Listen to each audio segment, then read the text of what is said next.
মই vice president সবিন Baishya. আজি আমি মৰ্মাহত আৰু দুঃখিত হৈছোঁ এই কাৰণে যে সেই সময়ৰ শিক্ষামন্ত্ৰী বৰ্তমানৰ মুখ্যমন্ত্ৰী তেখেতে 2021 চনৰ 30 জানুৱাৰী তাৰিখে 4511 জন শিক্ষকক নিযুক্তি দিয়াৰ পিছতো আজিলৈকে 2270 জন শিক্ষকক নিযুক্তি প্ৰদান কৰিবলৈ ৰৈ গ'ল।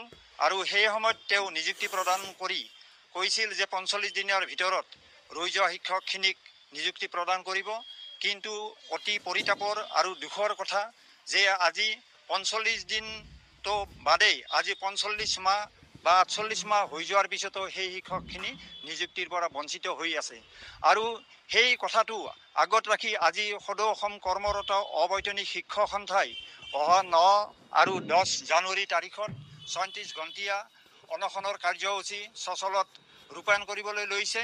গতিকে মাননীয় শিক্ষামন্ত্ৰী মহোদয়ক আমি টানি অনুৰোধ জনাইছোঁ যে তেখেতে এই কাৰ্যসূচী লোৱাৰ আগতে যাতে আমাৰ এই শিক্ষকখিনিক মাতি এটা আলোচনাত মিলিত হৈ আমাৰ এই শিক্ষকখিনিক নিযুক্তি প্ৰদান কৰাৰ ক্ষেত্ৰত তেখেতে আমাক আমন্ত্ৰণ জনায় আৰু তেতিয়াহ'লে আমি এই কাৰ্যসূচীটো আমি বাতিল কৰিম।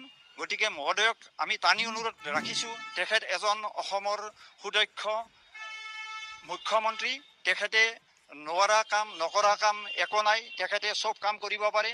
আমাৰ এই শিক্ষকখিনি ইতিমধ্যেই কিছুমানে চাকৰি নোপোৱাকৈ অৱসৰ গ্ৰহণ কৰিছে, কিছুমানে মৃত্যুমুখত পৰিছে আৰু যিসকল আছে তেওঁলোকে 2-3 বছৰহে চাকৰি পাব।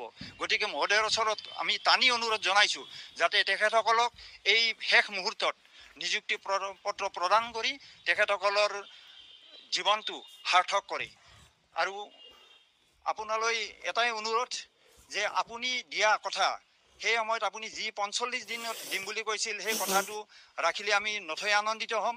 কাৰণ আপুনি কথা দি কথা ৰখা এজন অসমৰ মুখ্যমন্ত্ৰী, য'ত নেকি আপুনি বন্ধন বেংকৰ ঋণ আপুনি ৰেহাই দিম বুলি কৈ সেইসকলক বন্ধন বেংকৰ ঋণৰ পৰা মুক্ত কৰি দিলে। আৰু আমি এই কেইজনমান শিক্ষকক আপুনি নিযুক্তি প্ৰদান কৰি আমাৰ পৰিয়ালক মুক্ত কৰিব বুলি আশা ৰাখিছোঁ। এই আপোনাৰ ওচৰত আমাৰ